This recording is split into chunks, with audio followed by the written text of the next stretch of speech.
Well, it was a little depressing, but I have to confess that I was depressed personally at the time, so it came naturally to me.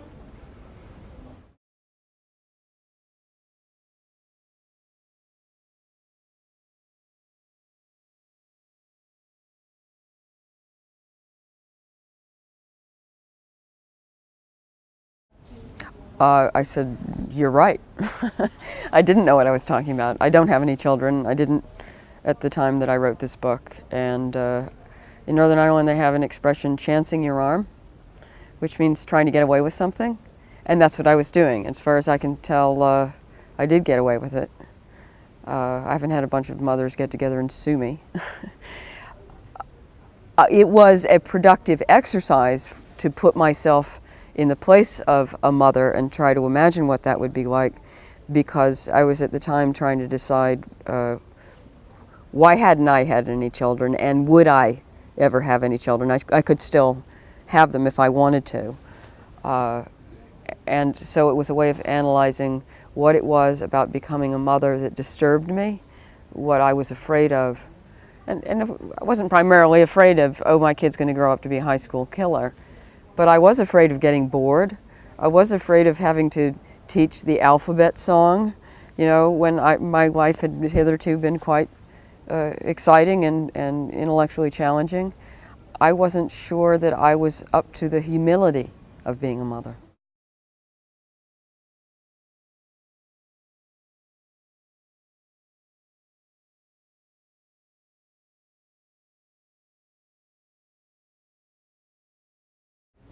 I think that's one of those insoluble questions. But I do think that you can't make yourself love someone because you're supposed to, right? And that's the position that Eva finds herself in. And yes, that was breaking one of the last taboos we've got, that a mother would not love her own son. It's that mother-son thing that is ultimately the most sacrosanct. But I'm very sympathetic with that narrator. Some readers have been judgmental, especially American readers, because they tend toward that. Oh, you horrible woman, what's wrong with you? The very first scene that I thought of in this book, it's not the first scene in the book, but it was the first one that occurred to me, was the one in which Kevin is born. And the baby is put on the mother's breast and she feels absolutely nothing. And she's been raised herself to understand that this is one of the most fulfilling moments in a woman's life, and that you're supposed to be overcome with a sensation of passionate love and adoration for your child. And she keeps waiting for this emotion to arrive, and it doesn't. Now, you know, you can take two views on that. You can say, oh, you horror show, you inhuman animal, what's wrong with you? Or you can say, you poor dear.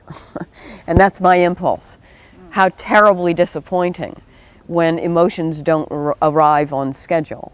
And I'm afraid that that's my experience of life in general, that you can't necessarily arrange for your emotions to get in line with the expectations of your culture.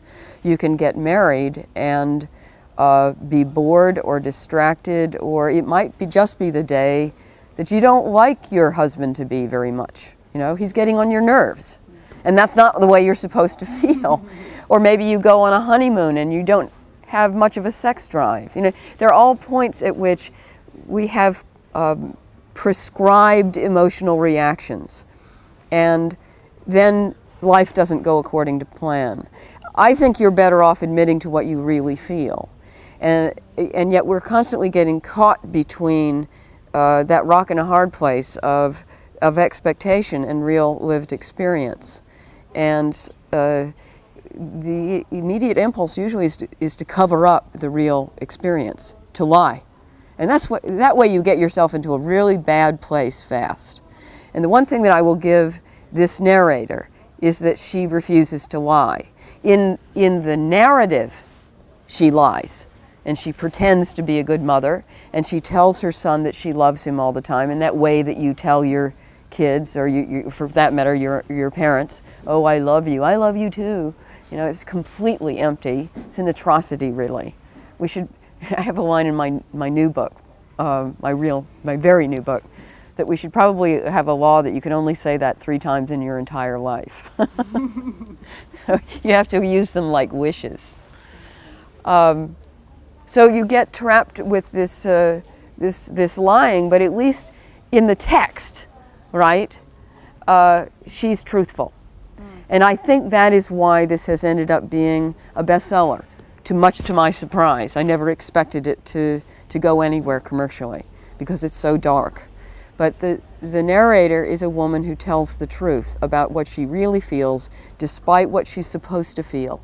And there are so many people out there, women in particular, who tend to be a little more obedient, right? Who have been mouthing what they're supposed to feel about motherhood and a great deal else for generations, if not centuries. And at least this generation, and the one coming up behind me, is relieved to read the truth. You don't always love your child.